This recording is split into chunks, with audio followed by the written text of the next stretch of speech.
उनकी जो वो एक व्रति है, पंख, उनकी जो व्रति है पंख फड़फड़ाने की एक पंछी की, उसमें भी अगर वैदिक स्रोत निकल रहे हैं तो ये मुझे बहुत अच्छा लगा था गरुड़ महाराज का। थैंक यू प्रभु जी। हरे कृष्णा प्रभु जी, दंडवत प्रणाम। प्रभु जी, कल आपने क्लास में बताया था कि जैसे लोग, कई लोग ऐसे बोलते हैं कि हमारे तो रोम रोम से, मन के अंदर से भगवान का नाम निकलता रहता है, हमें तो चैंटिंग की या जाप करने की जरूरत ही नहीं है, क्योंकि हर क्षण हमारे अंदर भगवान का नाम चलता रहता है। तो उनके बारे में बताया था कि ऐसे लोग सिर्फ दिखावा करते हैं, आडंबर करते हैं, क्योंकि इस तरीके से जब किसी का मन के अंदर से हर टाइम भगवान का नाम निकलता है तो वो बहुत बड़े साधु संत होते हैं, जिन्होंने बहुत ही तपस्या करी होती है भगवान के लिए। तो जो साधारण लोग होते हैं उनको तो चैंट करना चाहिए, और कृष्ण कॉन्शियस लोगों के साथ करना, एसोसिएशन करनी चाहिए, और हमेशा कृष्ण के बारे में जो लोग बोलते हैं उनके साथ से ही उनका प्यूरिफिकेशन हो सकता है। ठीक है। हरे हाँ कृष्णा प्रभु जी। हाँ, मैं बोलूंगा आपका नाम लेकर के, तो जो लोग हैंड रेज करेंगे मैं बोलूंगा और आप लोग धीरे धीरे बोल सकते हैं एक एक करके। अमल गदाधर प्रभु। हरे कृष्ण प्रभु जी, दंडवत प्रणाम। प्रभु जी, कल एक बात जो सबसे अच्छी लगी कि जो नाम है वो हमारा सबसे बड़ा हितैषी है, और उसके बाद हमारा सबसे बड़ा दुर्भाग्य ये है कि हम उस नाम पर कभी विश्वास नहीं करते हैं। थैंक यू प्रभु। हाँ, शैलजा माता जी। हरे कृष्णा प्रभु जी, दंडवत प्रणाम। प्रभु जी, कल हमने देखा था कि कैसे चैतन्य महाप्रभु जी ने हरे कृष्ण महामंत्र के माध्यम से भक्ति का सबसे सरल मार्ग बताया है, और प्रभुपाद जी ने भी इसी मंत्र के माध्यम से पूरी संपूर्ण विश्व में कृष्ण भावनामृत का किस प्रकार प्रचार किया था, और हिप्पीज जैसे जो संस्कृति विहीन और तमोगुणी लोग हैं उनको ना सन्यासी तक बना दिया था। दूसरी तरफ हमारे देश में जो लोग हैं, हिंदू लोग हैं, तो उनको भी क्या है कि कृष्ण कथा में और हरि नाम जप में आनंद तो आता है, लेकिन क्या है उनकी जो आस्था रहती है वो ना कर्मकांड में और इसमें ना बटी हुई है, और आदि दूसरे देवी देवताओं की पूजा पाठ में। तो वो क्या है कि उस तरफ से फोकस नहीं कर पाते हैं, मतलब इस वजह से उनके अंदर है ना हरे कृष्ण महामंत्र के प्रति इतनी रुचि उत्पन्न नहीं हो पाती है। पूजा माता जी। हरे कृष्णा प्रभु जी। प्रभु जी, मेरा भी यही पॉइंट था जो शैलजा माता जी ने बोला कि पहले सती त्रेता युग में, द्वापर में, सब में बहुत कठिन कठिन तपस्याएं करने के बावजूद भी आपको वो भगवान प्राप्त नहीं होते थे, और कलयुग में इतना इजी वे है भगवान को प्राप्त करना, बट फिर भी लोग नहीं रुचि रखते इस चीज में। मेरा भी यही पॉइंट था प्रभु जी। हरे कृष्णा। सुभद्रा माता जी।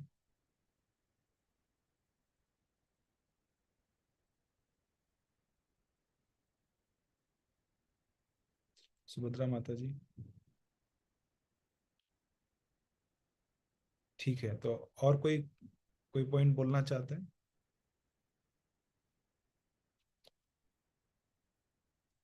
तो हम लोग आज की चर्चा को आगे बढ़ाते हैं। आज बहुत इंपॉर्टेंट श्लोक पर हम डिस्कस करेंगे। प्रचेताओं के द्वारा कहा गया श्लोक है जो कि बहुत महत्वपूर्ण है। जो भी लोग भक्तिमय जीवन में हैं उन सब के लिए भगवान का ये जो आदेश तो नहीं था, भगवान का ये जो आशीर्वाद था जो उन्होंने प्रचेताओं को दिया, ये बहुत महत्वपूर्ण है। पिछली क्लास में हमने देखा था कैसे भगवान अपनी अष्टभुजाओं में आकर के सुंदर भगवान का वर्णन किया गया, गरुड़ के स्कंद के ऊपर आरोप पे होकर के, और वैदिक मंत्रों के उच्चारण के बीच में भगवान का सुंदर दर्शन प्रचेताओं को हुआ, जो अपने पिता के आदेशानुसार गृहस्थ आश्रम में जाने के लिए तपस्या कर रहे थे। पहले भगवान का आशीर्वाद लेना चाहते थे, फिर इस जिम्मेदारी को ग्रहण करना चाहते थे। तो गृहस्थ आश्रम की जिम्मेदारी बहुत ही महत्वपूर्ण जिम्मेदारियों में से एक है। आज आजकल इसके लिए कोई क्वालिफिकेशन नहीं चाहिए। आजकल तो लोग सिर्फ ये कहते हैं कि आपकी उम्र हो गई, बस यही काफी है। अन्यथा इसके लिए बहुत क्वालिफिकेशन की आवश्यकता होती है। व्यक्ति पहले 25 वर्षों तक ब्रह्मचर्य जीवन का पालन करे, वेद शास्त्र में पारंगत हो, और उसके बाद कहीं जा करके साधुओं का, गुरुओं का आशीर्वाद प्राप्त करके वो गृहस्थ आश्रम में प्रवेश करता था। तो ऐसा गृहस्थ आश्रम पूरे विश्व के लिए, एक पूरे विश्व के लिए, तपते हुए विश्व के लिए एक वृक्ष के समान हो जाता है, जो उसको राहत प्रदान करता है पूरे विश्व को। अगर कुछ भी ऐसे ग्रस्त संसार में बनते हैं जो सिर्फ अपने अपने परिवार के लिए नहीं जीते, अभी तो जो सामाजिक संरचना है वर्णाश्रम की और जो सनातन धर्म है, इसको बढ़ाने के उद्देश्य से, भगवान की प्रसन्नता के उद्देश्य से जीवन जीते हैं साथ में रहकर, तो इसलिए उनके पिताजी ने उनको तपस्या करने के लिए कहा, भगवत प्राप्ति करो, भगवान का आशीर्वाद लो और फिर गृहस्थ आश्रम लेना। तो भगवान का आशीर्वाद लेना हमारे लिए क्या है? मंदिर गए, सर झुकाया और हमको लगता है कि हमको भगवान का आशीर्वाद मिल चुका है। हमारे लिए तो यही परिभाषा है भगवान के आशीर्वाद की, कि हम मंदिर जाएं और जा करके वहां पर सर झुकाएं और हमको आशीर्वाद पूरा मिल चुका है। और यहाँ पर आशीर्वाद लेने के लिए प्रचेता तो बहुत गंभीर थे और इतनी गंभीरता से गए कि हम तपस्या करेंगे, भगवान का दर्शन प्राप्त करेंगे और भगवान से व्यक्तिगत आशीर्वाद लेंगे। और इसके लिए जब ये निकले, रास्ते में शिव जी मिले और कल्याण का शिव जी का दर्शन हुआ। और दर्शन होने के बाद शिव जी ने रुद्र गीत सुनाए इन सभी प्रचेताओं को, और आदेश दिया कि इस मंत्र का जप करते हुए तुम लोग जाओ और पानी के नीचे रहते हुए तपस्या करो। प्रचेतागण सुटेबल स्थान खोज रहे थे जहां पर उनको कोई डिस्टरबेंस ना हो, तो गए और जा करके वहां उन्होंने तपस्या की। और तपस्या करते हुए 10,000 वर्ष बीत गए। 10,000 वर्षों तक संयम के साथ तपस्या की। और इस तपस्या के बाद अंततः भगवान श्री हरि ने उनको दर्शन दिए।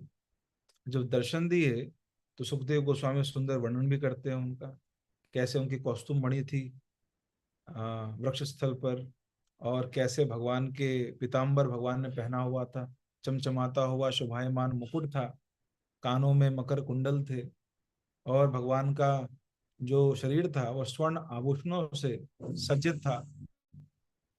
8 हाथों में 8 आयुध थे भगवान के। और इस प्रकार भगवान का सौंदर्य वर्णन करने पर अब भगवान जो प्रचेताएं हैं उनको बोलना शुरू करते हैं। तो ये श्लोक है,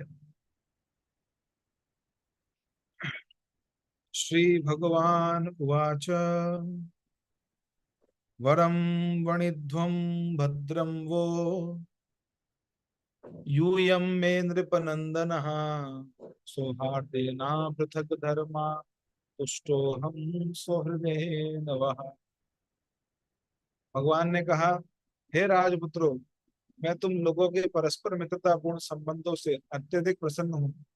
तुम सभी एक ही कार्य भक्ति में लगे हो। मैं तुम लोगों की मित्रता से इतना अधिक प्रसन्न हूँ कि मैं तुम्हारा कल्याण चाहता हूँ। अब तुम जो वर चाहो मांग सकते हो। तो श्री भगवान वाच, भगवान बोलते हैं, वरम वणिध्वम भद्रम वो, तुम्हारा कल्याण हो और तुम मुझसे जो वर मांगना चाहते हो मांगो।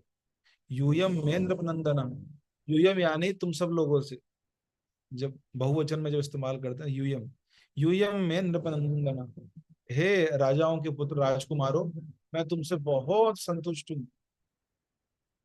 तुम्हारा कल्याण हो, जो वर मांगना है मुझसे मांग लो। जब व्यक्ति बहुत संतुष्ट होता है ना, तब ऐसा ब्लैंक चेक देता है। ये भाई, ये भगवान का ब्लैंक चेक था कि जो मुझसे मांगना है मांग लो। ब्लैंक चेक में तो क्षमता होती है सिर्फ धन देने की, तो भगवान के पास क्षमता है असीमित आनंद देने की, सब कुछ प्रदान करने की क्षमता भगवान के पास है। तो इसीलिए भगवान उनको ब्लैंक चेक देखते हैं, वड़म वणिध्वम भद्रम वो, तुम्हारा कल्याण हो, वर मांग लो। तो लोग सोचते हैं, भगवान आप इतने संतुष्ट हमसे क्यों हैं? सो हृदय ना अपृथक धर्मा तुष्ट अहम सो हृदय नवा, तुम लोगों ने साथ में मिल करके अपने धर्म का पालन किया है। तुम लोगों ने सेवा साथ में मिल के की है। ये साथ में रहने का जो भाव है ना, ये जो भक्तों के बीच बीच की मित्रता है, ये मित्रता मेरे हृदय को आकृष्ट कर लेती है। भक्तों के बीच की जो मित्रता है, वो मित्रता मेरे हृदय को आकृष्ट कर लेती। तुष्टो अहम सुहृदय नवा, तो जो चाहे तुम मुझसे मांगो, मैं इतना संतुष्ट हूं। देखिए, ये भगवान संतुष्ट हुए तपस्या से नहीं, इसलिए मैंने कंपेयर किया था हिरण्यकशिपु से। इसमें 36,000 साल वो तपस्या किया था, अकेले किया था, और उससे ब्रह्मा जी प्रसन्न हुए, भगवान नहीं।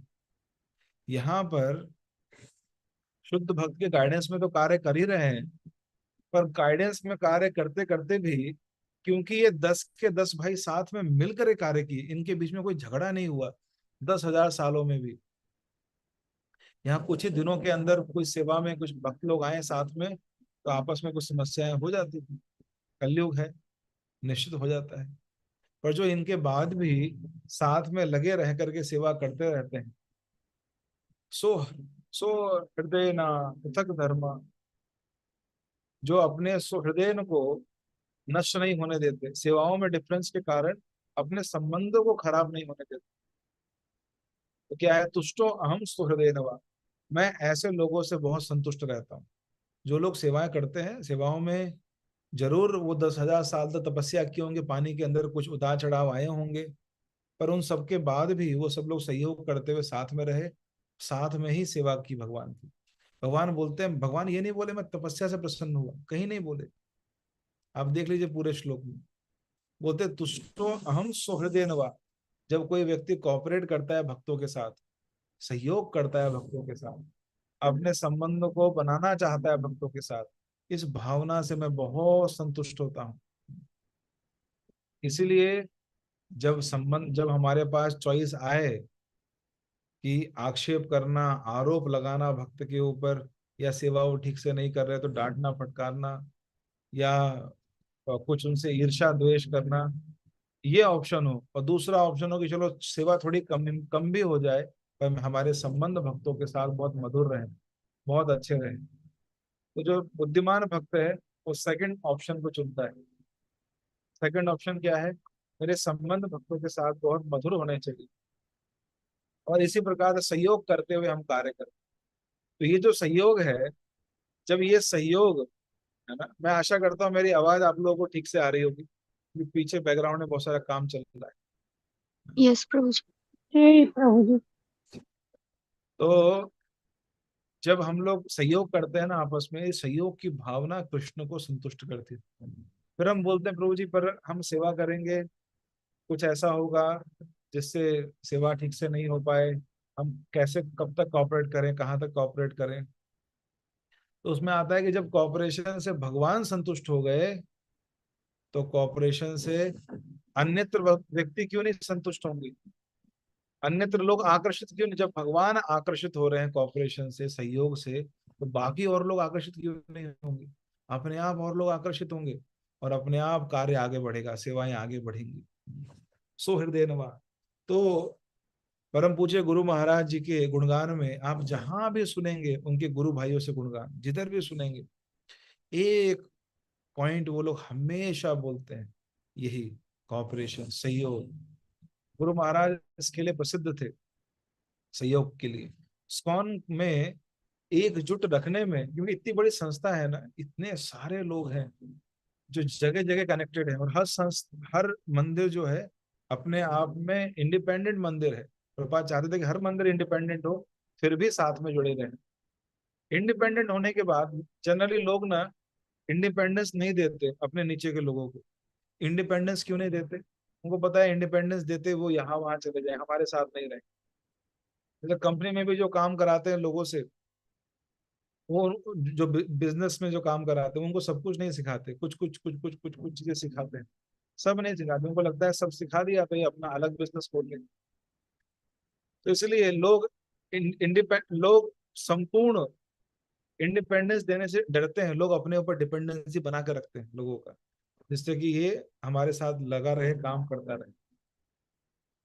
तो प्रभुपाद जी ऐसी संस्था को निर्माण करना चाहते हैं जिसमें हर मंदिर क्या हो इंडिपेंडेंट, हर टेम्पल इंडिपेंडेंटली प्रचार कर रहा हो। ये उसको गवर्न करने के कुछ रूल्स हों, पर वो इंडिपेंडेंटली अपना प्रचार कार्य कर रहा हो, और इंडिपेंडेंटली फंड रेज करता हो, अपने आप को मेंटेन करता हो। वहां का टेम्पल प्रेसिडेंट डिसीजन ले सके, ऊपर लॉज है रेगुलेट करने के लिए, पर फिर भी ये सब लोग साथ में मिलकर काम करें, और ये इस्कॉन कर पाता है साथ में मिलकर कार्य। तो श्रील प्रभुपाद जी की जब गए थे इस धराधाम से, तो उस समय काफी कुछ हलचल चल रहा था।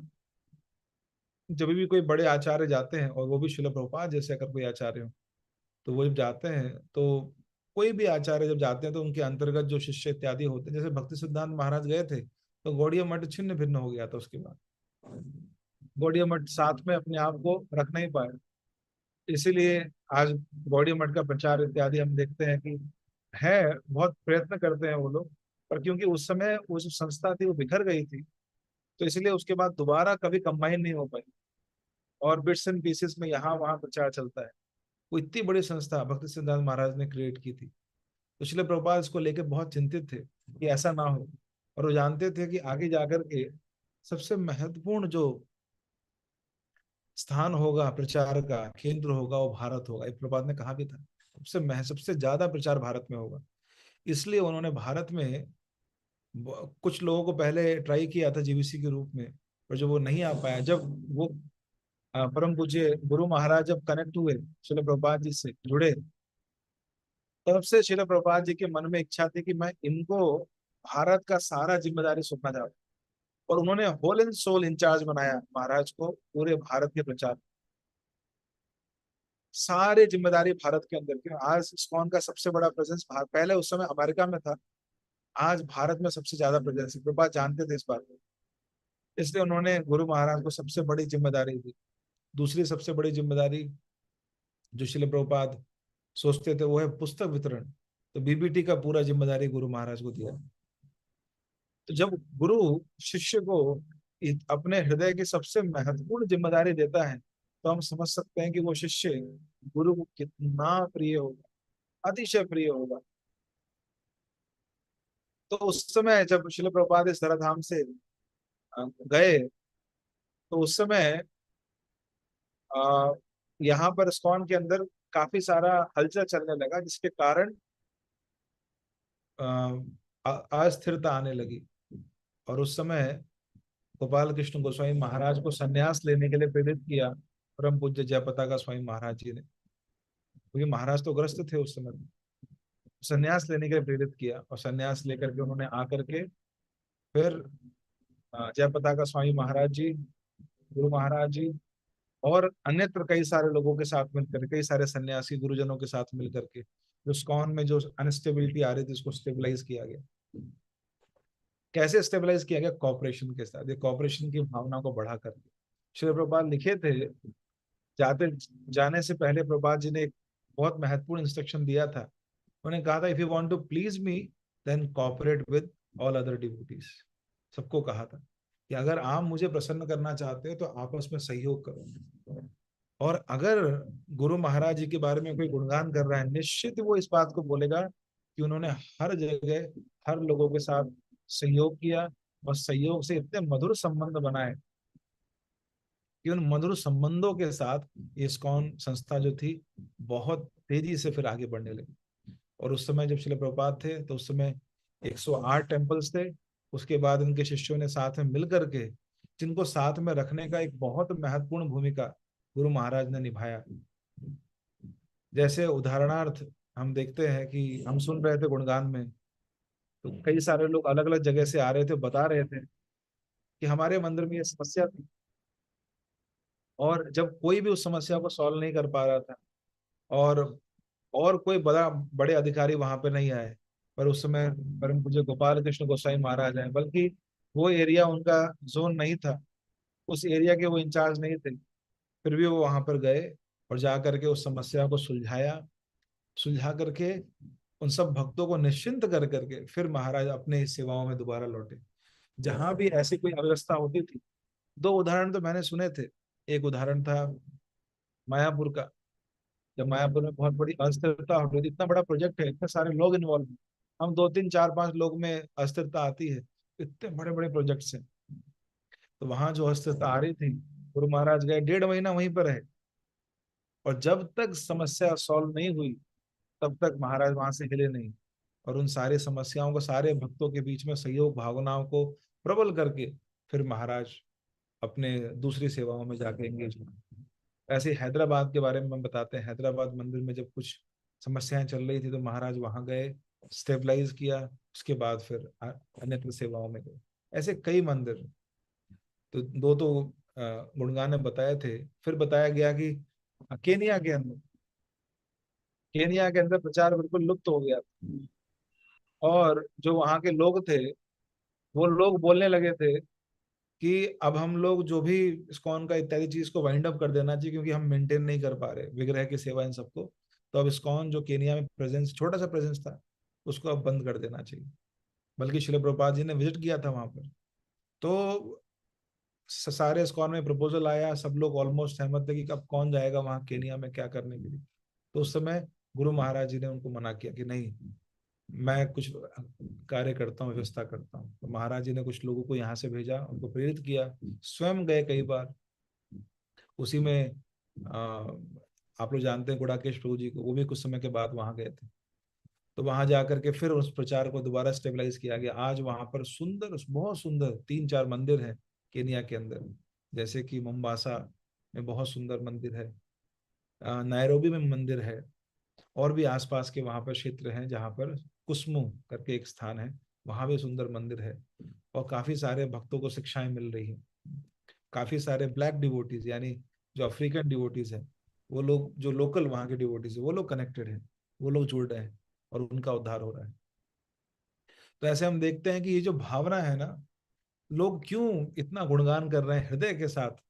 मैं बहुत जगह पूरे विश्व में के मंदिरों में आप कहीं भी टाइप कीजिए, स्कॉन सिलिकॉन वैली, स्कॉन अटलांटा, कुछ भी टाइप कीजिए, हर जगह उनका गुणगान चल रहा है, क्योंकि हर किसी के जीवन को उन्होंने स्पर्श किया है अपने इसी काल में, जीवन काल में। क्योंकि श्रील प्रभुपाद जी ने जिम्मेदारी दी थी। और गुरु महाराज के लिए एक बात तो सभी बोलते हैं कि वो बहुत ड्यूटीफुल थे। एक बार उनसे पूछा गया कि श्रील प्रभुपाद कि गुरु महाराज, आप श्रील प्रभुपाद जी के आदेशों को कैसे पालन करते हैं? तो उन्होंने कहा कि एक मनुष्य के लिए जितना संभव है, मैंने अपने गुरु के आदेशों को उतना पालन किया।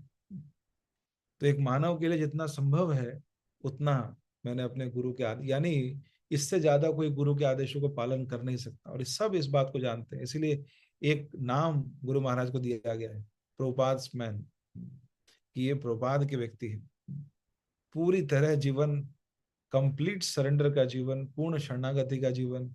अगर हमको कहीं देखना है, किसी में झलक प्राप्त करना है, कोई, हम सुनते हैं कि बड़े बड़े शिष्य होते थे पहले और गुरु को पूर्ण शरणागत होते थे, तो हमने इनके रूप में ऐसे व्यक्तित्व को देखा जो महाभागवत श्रील प्रभुपाद जी को पूर्णतः समर्पित थे।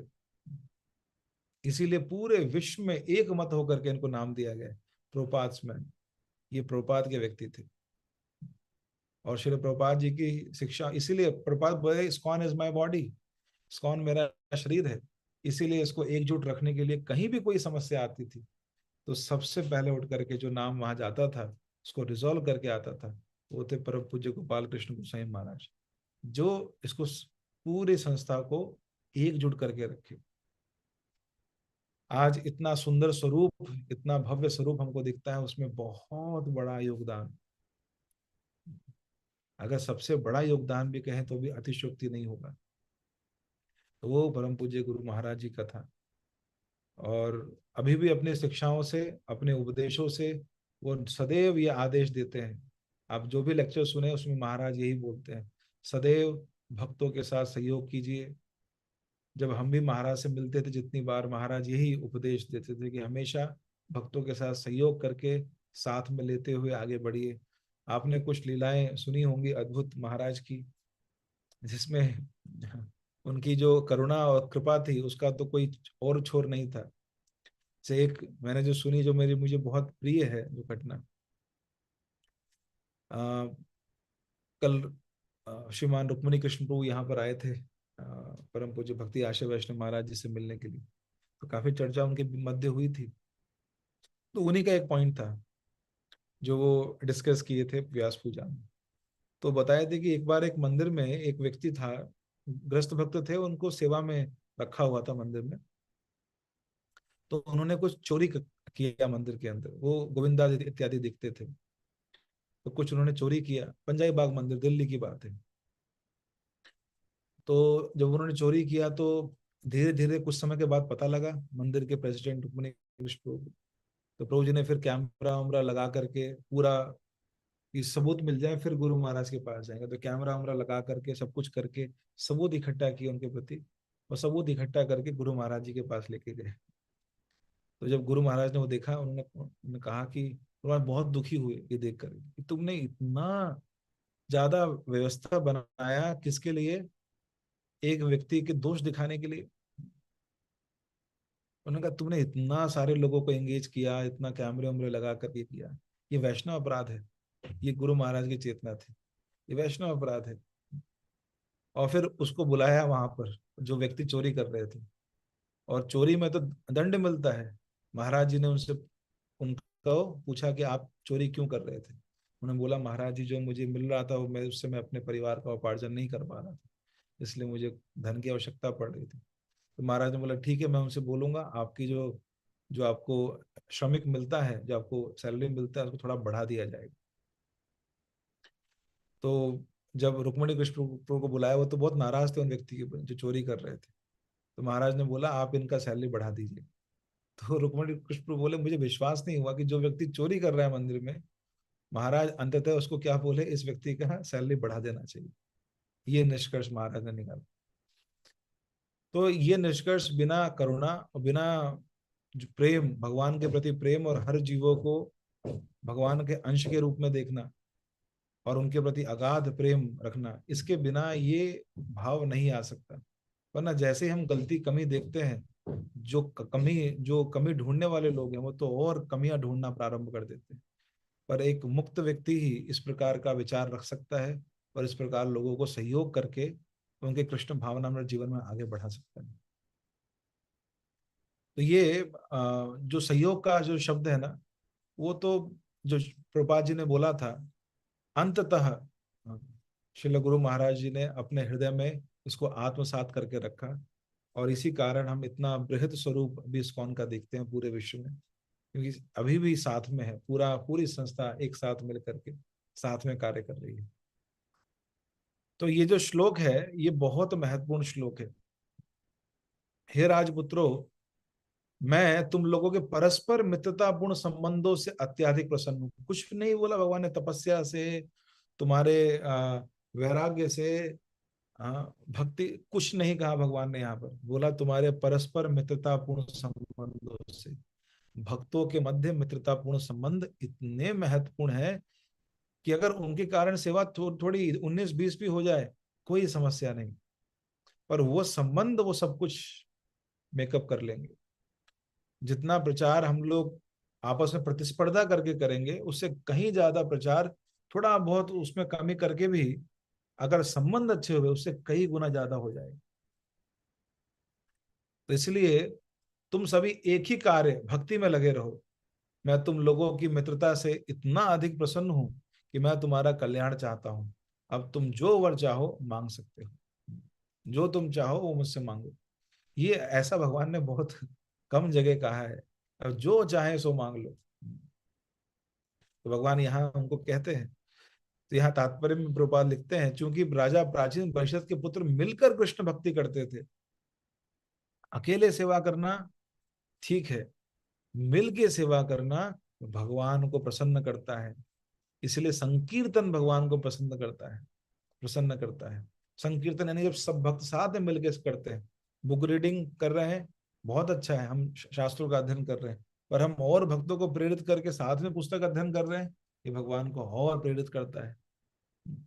हम कोई सेवा कर रहे हैं, हम बोलते हैं हम अकेले कर लेंगे, हमको भक्तों की जरूरत नहीं है। वो आते हैं तो परेशानी होती है, काफी सारी असुविधाएं होती। ठीक है, हम सेवा तो ठीक से कर लेंगे, पर भगवान की प्रसन्नता ज्यादा तब होगी जब हम साथ में मिलकर सेवाएं करते हैं। अतः भगवान उनसे अत्यधिक प्रसन्न थे।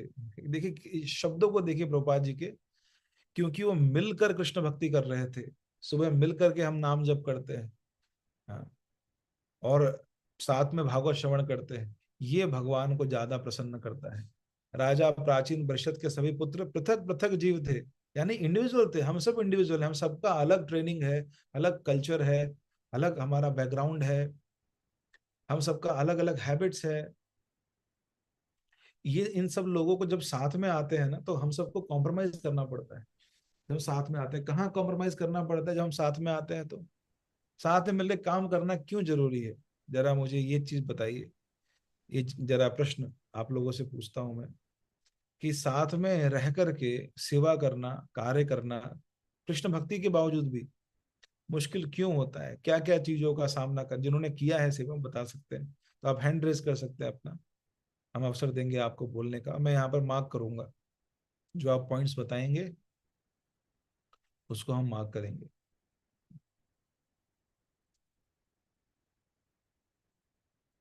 एक मिनट रुक जाइएगा।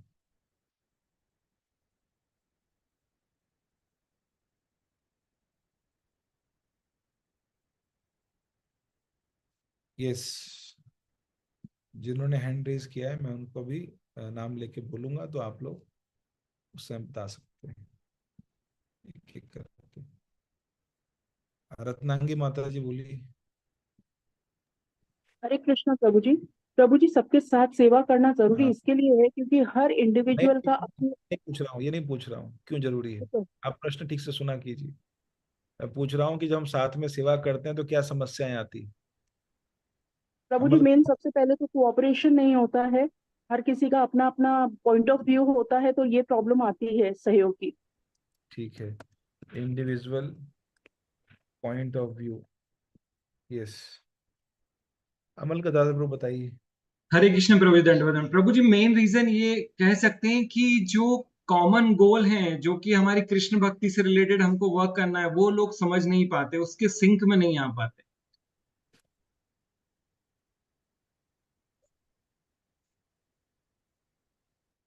No common goal. यस, और बताइए शिरोमणि माता जी।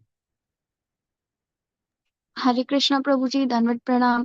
प्रभु जी, थॉट्स में डिफरेंस होता है और सबका डेडिकेशन का लेवल अलग होता है। थॉट प्रोसेस में डिफरेंस होता है, ठीक है। और अमित प्रभु। हरे कृष्ण प्रभु, दंडवत प्रणाम। प्रभु जी, भाव भी डिफरेंट हो जाते हैं कि कभी कोई तो मैत्रेय भाव में कर रहा है, कोई सेवा भाव में कर रहा है, तो उस वजह से थोड़े से कॉन्फ्लिक्ट्स आ जाते हैं।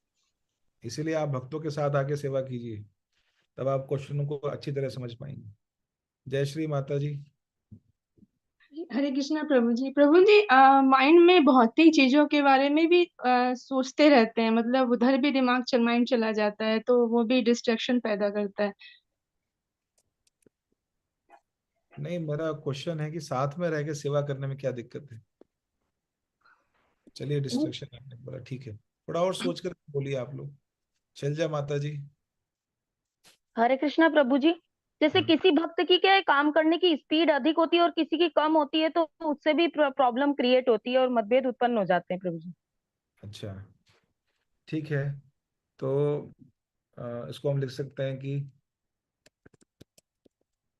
डिफरेंस इन, क्या लिख सकते हैं इसको? Work efficiency. Work efficiency. ठीक है, और बताइए, और किन्होंने हैंड रेस किया हुआ है? रोशनी माता जी बताएं। प्रभु जी, काम करते करते सेल्फिश की भावना भी आ जाती है सेवा करते करते। सेल्फ शुरू इंटरेस्ट। में यस, यस, और बताइए वरुणी माता जी। वरुणी हरे छात्रा कृष्णा जी। प्रभु जी, दंडवत प्रणाम। प्रभु जी, कभी कभी काम सेवा में किसी किसी का बहुत ज्यादा डोमिनेटिंग नेचर हो जाता है, तो हाँ, वो भी बाधा लाता है। यस, कोई डोमिनेट करते हैं।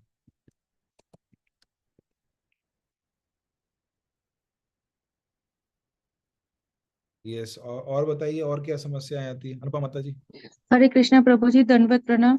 प्रभु जी, कई बार श्रेष्ठता को लेकर भी होता है कि मैं ज्यादा श्रेष्ठ हूँ, या क्योंकि मैं ज्यादा अच्छे से चीजें कर पा रहा हूँ, उसकी सेवा में इतना वो नहीं है, भाव नहीं है, मैं ज्यादा समझदार हूँ, तो इस तरीके से कंपटीशन भी उसके अंदर आता है। ये सुपीरियरिटी कॉम्प्लेक्स। उन्होंने लिख दिया इसको। एक श्रेष्ठता का भाव रहता है हमेशा। यस। और कौन बताना चाहते हैं? आप देखते होंगे घरों में भी काम करते होंगे, ऑफिस में भी काम करते होंगे, तो कहीं ना कहीं तो सब सेम ही है सारी चीजें। क्यों साथ में काम करना? कई बार ऐसा होता है ना फील कि नहीं साथ में काम नहीं करेंगे, अकेले कर लेंगे भले, साथ में नहीं करेंगे।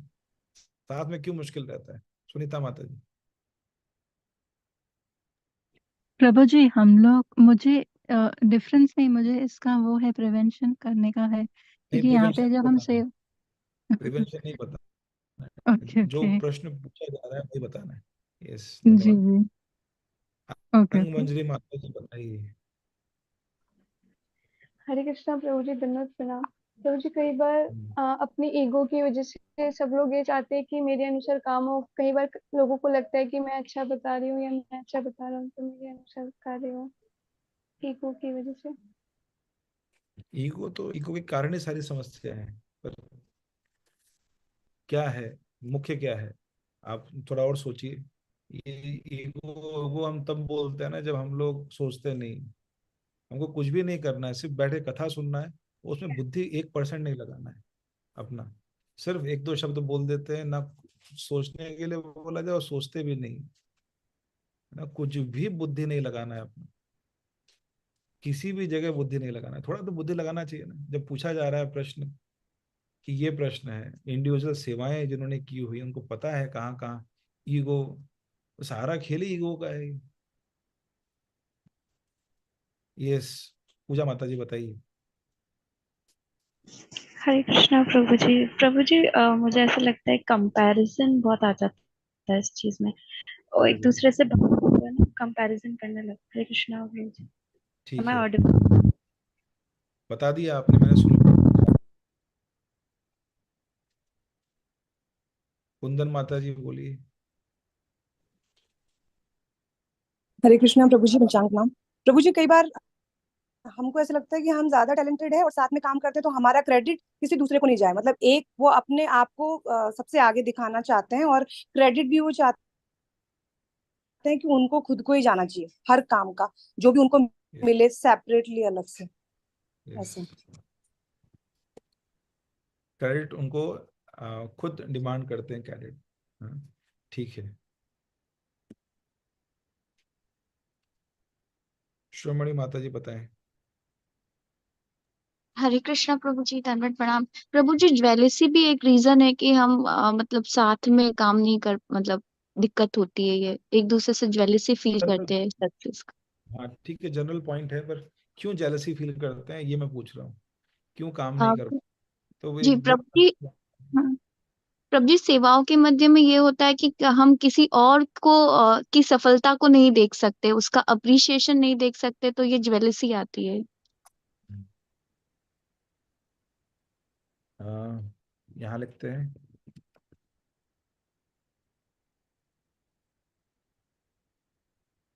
Fear of losing out credit, और आपने क्या बताया कि सक्सेस ऑफ अदर्स।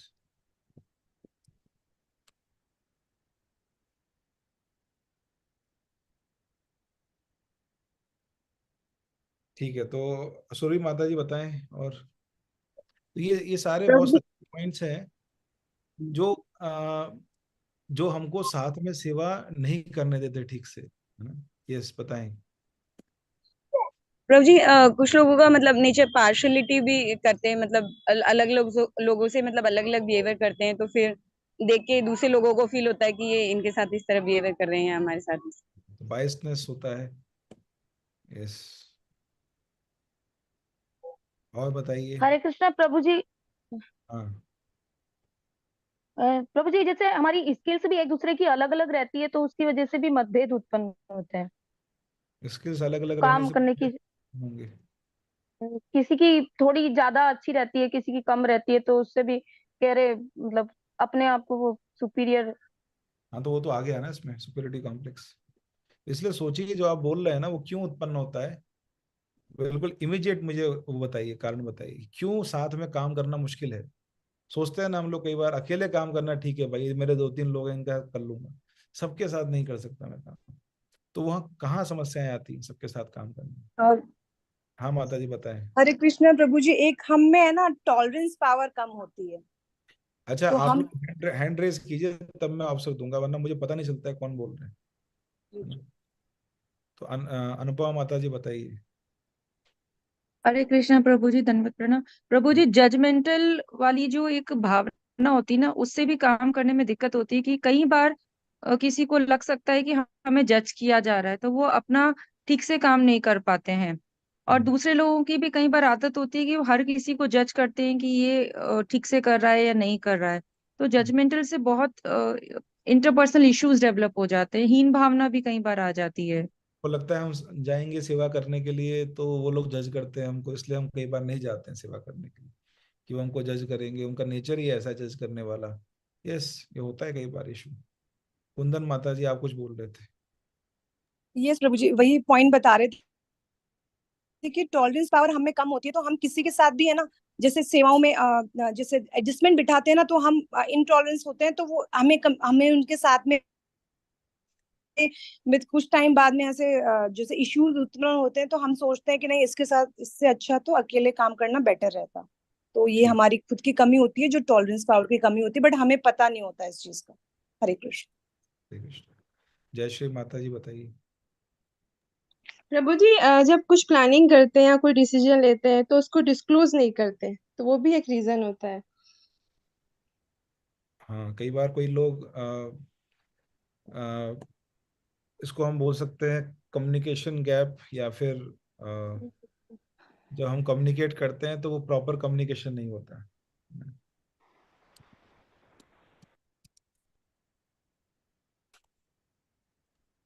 इस लैक ऑफ कम्युनिकेशन ये हो सकता है। और ये बताना चाहते हैं, हीरा प्रभु बताइए। हरे कृष्णा प्रभु जी। प्रभु जी, नियंता बनने की जो हमारी आदत है उसकी वजह से कंट्रोलर, बहुत डिफरेंसेस आते कंट्रोलरशिप, जब हम ये भावना में रहते हैं कि सब कुछ मेरे द्वारा ही नियंत्रित होना चाहिए, तो फिर समस्याएं शुरू होती हैं। यस, तो साथ में बहुत सारी समस्या, तो ये सारी समस्या जो हमने देखी है इसके अंदर बहुत सारे मैसेज आए हुए हैं, मैं एक बार खोल के देख लेता हूँ। इसमें बहुत अच्छे अच्छे पॉइंट्स दिए हुए हैं आप लोगों ने इसके अंदर। थॉट्स नहीं मिलते, यस, तो ये पहला पॉइंट है, इंडिविजुअल पॉइंट ऑफ व्यू। हर जीव स्वतंत्र है, want to wish as per his her choice.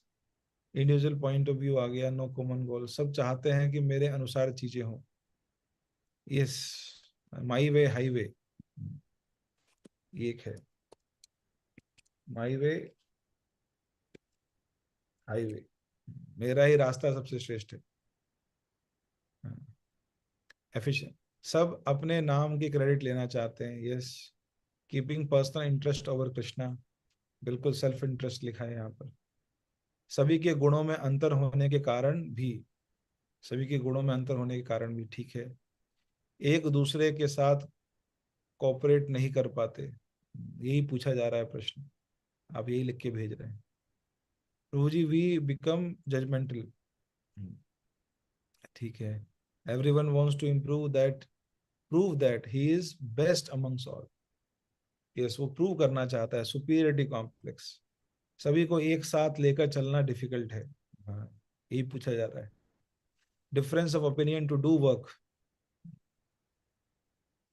Difference of opinion रहता है। तो यस, पॉलिटिकल नेचर, यस, कुछ लोग पॉलिटिकल नेचर के होते हैं, और do not want to teach others and want to keep knowledge with himself to give credit of work, to get credit of work. हाँ, तो वो दूसरों को ट्रेन नहीं करना चाहते। तो ये हम देख रहे हैं सारी चीजें जो है ना, जो आपको मैंने यहाँ पर दिखाया, आप लोगों ने वर्कआउट किया, ये सब डिफरेंसेस हमारे मध्य रहते हैं, और भी कई सारे हैं जो हम ठीक से अभी सोच नहीं पा रहे हैं, बहुत सारे डिफरेंसेस हैं। तो इन सब चीजों को हम बोलते हैं, मैं कोई काम हम अकेले कर सकते हैं तो उसको कर लेते हैं, 50 लोगों को क्यों लेके चलना। इसमें लिखा है इंसल्ट का भी डर रहता है ना, इंसल्ट के डर से भी नहीं जाना चाहते हैं, कुछ गलती कर दिया तो सबके सामने इंसल्ट हो जाएगी, और लीड कर रहे हैं, अगर उसने कुछ कह दिया तो हो जाएगी, जो लीड कर रहा है अगर उसने कुछ कह दिया तो। यस, तो हम लोग कई बार डरते हैं इससे। तो ये इसके कारण हम कॉपरेट नहीं कर पाते। इन सब समस्याओं के कारण हमको लगता है कि इतना टेंशन कौन ले। कई बार क्या होता है, वो काम बहुत डिले हो जाता है, इनसे परमिशन, उनसे परमिशन, उनसे परमिशन, तो भी हम कॉपरेट, तो हम सोचते हैं चलो खुद ही कर लेते हैं इसको, अब से हम खुद ही करेंगे। तो ये कई सारी चीजें जिसमें हमारा सहयोग बाधक होता है। इसमें से कुछ चीजें मैनेजरल हैं, जो चीजें जो मैनेजमेंट बॉडी है उसको कुछ चीजें ठीक करनी चाहिए, और कुछ चीजें ऐसी हैं जो हमारी कमी है, स्वतः की कमी है, उसको हमको दूर करना चाहिए। जैसे इसमें से आप पढ़ेंगे तो कुछ चीजें मैनेजमेंट वाली है, जो कि मैनेजमेंट उसको अगर अच्छी तरह कार्य करे तो उसको दूर कर सकता है, और कुछ चीजें स्वतः वाली, हमको स्वतः ही वो आध्यात्मिक क्वालिटी विकसित करनी पड़ेगी, तभी साथ में काम कर पाएंगे। इसीलिए साथ में कार्य करना बहुत प्यूरिफाइंग है। इंजॉइंग अगर ना भी रहे कुछ समय के बाद, स्टार्टिंग में तो अच्छा लगता है साथ में करना, पर धीरे धीरे दोष अवगुण सब आने लगते हैं सामने। तो इन सब के साथ काम करना मुश्किल रहता है, पर इसी मुश्किल कार्य में ही क्या होता है, प्यूरिफिकेशन होता है हमारा। जैसे किसी ने बताया था पॉइंट ईगो, ये सारे पॉइंट्स ईगो से जनित होते हैं, और ये ईगो ही घिसता है फिर साथ में रहने से। तो भक्त भक्त सबसे ज्यादा प्यूरिफाई करते हैं। जब फ्रिक्शन होता है ना, या तो वो अपराध करेगा, भक्ति का नाश करेगा, और नहीं तो अगर उसको साथ में ही काम करना है, प्रगति करना है, मान लो अपराध करके नीचे भी आया तो उसको बाद में अनुभव होगा कि मैंने अपराध किया, क्षमा याचना करेगा, अपराध का अनुभव मिलने के बाद आगे से शायद अपराध ना करे, इस प्रकार। तो इस प्रकार ये जो वैष्णव है ये प्यूरिफाई होता है जब संघ में काम करता है। तो इसलिए साथ में सेवा करना, भक्तों के साथ आकर के मिलना, सेवा करना, अभी इससे पीछे नहीं हटना चाहिए, क्योंकि यही वस्तु प्रैक्टिकली हमको प्यूरिफाई करेगी। वरना हम सिर्फ भागवत क्लास में ही सब बढ़िया रहेगा हमारा, यानी जब भागवत क्लास सुनेंगे तो बढ़िया उत्तर, बढ़िया बोल देंगे, बढ़िया उत्तर दे देंगे, बढ़िया हम किसी चीजों को समझा देंगे, पर जब प्रैक्टिकल ग्राउंड की बात आएगी तो वहां हम जीरो होंगे, क्योंकि हमने भक्तों के मध्य रह के सेवा की ही नहीं, और ये जो कॉपरेशन की भावना थी उत्पन्न की हुई नहीं हमारे अंदर, हमारा ईगो घिसा ही नहीं।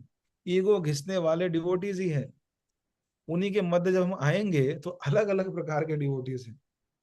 अगर एक प्लेन सरफेस होती है, गाड़ी निकल जाती है, पर अगर सरफेस अनइवन होती है, कोई कैसा स्वभाव, कोई कैसा स्वभाव, तो घिसती हुई जाती है इधर उधर, ऐसे ऐसे करके। तो इसी प्रकार भक्तों के मध्य आकर के सेवा करना, भक्त संगति करना, और उनके मध्य रह करके साथ में सहयोग करते हुए सेवा करना, ये सबसे बड़ा प्यूरिफाइंग एक्सपीरियंस है। पर उसके मध्य भी मतभेद हो जाए तो उसको वैष्णव मर्यादा में रह करके सुलझाना। मतभेद निश्चित होंगे, मतभेद नहीं हो रहा है कहीं तो गड़बड़ है। जैसे कई बार चोरों के मध्य मतभेद नहीं होते, क्योंकि सब चोर हैं और वो लोग चुपके चुपके अपना काम कर लेना चाहते, तो बोले मतभेद होंगे तो सबको पता लग जाएगा यहाँ। तो मतभेद नहीं है तो प्रॉब्लम, मतभेद तो होंगे ही होंगे। जब इंडिविजुअल व्यक्ति साथ में आते हैं, प्रपात बोलते हैं बर्तन साथ में रहने से आवाज आती है, वो तो निर्जीव है तो उनकी आवाज आती है ना। तो बताइए, जो निर्जीव व्यक्ति साथ में रहने पर आवाज आ रही है, तो सजीव व्यक्ति जिनकी चेतना है, जब वो साथ में रह के सेवाएं करेंगे तो क्यों नहीं समस्याएं होंगी, निश्चित समस्या होंगी। पर इन समस्याओं को जो वैष्णव मर्यादा में रह करके क्या करता है, सुलझा देता है, जो वैष्णव मर्यादा में रह करके ये कार्य करता है, तो क्या होता है, तो वो व्यक्ति प्यूरिफाई करता है और प्रैक्टिकली शिक्षाओं को एब्जॉर्व करता है। फिर कई बार हमको भक्त बोलते हैं जो सेवा नहीं करते, कुछ पूछते हैं हम भक्ति शास्त्री, भक्ति वैभव इत्यादि कर लें क्या, हम उनको मना कर देते हैं कि भाई तुम सेवा के बिना अगर ये करोगे तो अहंकार बढ़ेगा, बस ज्ञान का अहंकार लेके बैठ जाओगे, क्लास में उत्तर इत्यादि दे देंगे, प्रैक्टिकली कुछ हमने किया ही नहीं। पर जब हम प्रैक्टिकल सेवाएं करते हैं, इतने सारे वैक्यूम हमारे, इतने सारे प्रश्न उठते हैं हमारे दिमागों में, और उन प्रश्नों को जब ये हमको ज्ञान मिलता है शास्त्रों का, तो हम एब्जॉर्ब करते हैं उन चीजों को। वरना सिर्फ और सिर्फ कोर्सेज करने से अहंकार ही बढ़ जाता है। तो अगर हम साथ में प्रैक्टिकल सेवाएं करते हैं, जैसे गुरु महाराज हमेशा कहते थे, विनम्रता और प्रैक्टिकल सेवाएं, हमारे पास कुछ ना कुछ प्रैक्टिकल सेवाएं होनी चाहिए, जहां हम भक्तों के संगति में रह करके, भक्तों के साथ मिल करके कॉपरेट करते हुए चले आगे। तो ये बहुत सुंदर श्लोक है, इसका तात्पर्य अभी अपने स्पर्श नहीं किया, कल इसका तात्पर्य पढ़ें, क्योंकि हम सबके जीवन के लिए बहुत महत्वपूर्ण है। तो इसका कल इसका तात्पर्य पढ़ेंगे। और इसमें और भी कई सारी चीजें चर्चा करेंगे। आज की भी चर्चा को कल कंटिन्यू रखेंगे। आज यहीं पे विराम देंगे इसको। कोई प्रश्न उत्तर मैं नहीं ले पाऊंगा क्योंकि मुझे सेवा में जाना है। आप सभी का धन्यवाद। जगत गुरु शिल प्रभुपाद की जय। उपस्थित गौर भक्तवृंद की जय। गौर प्रेमानंदे हरि हरि बोल।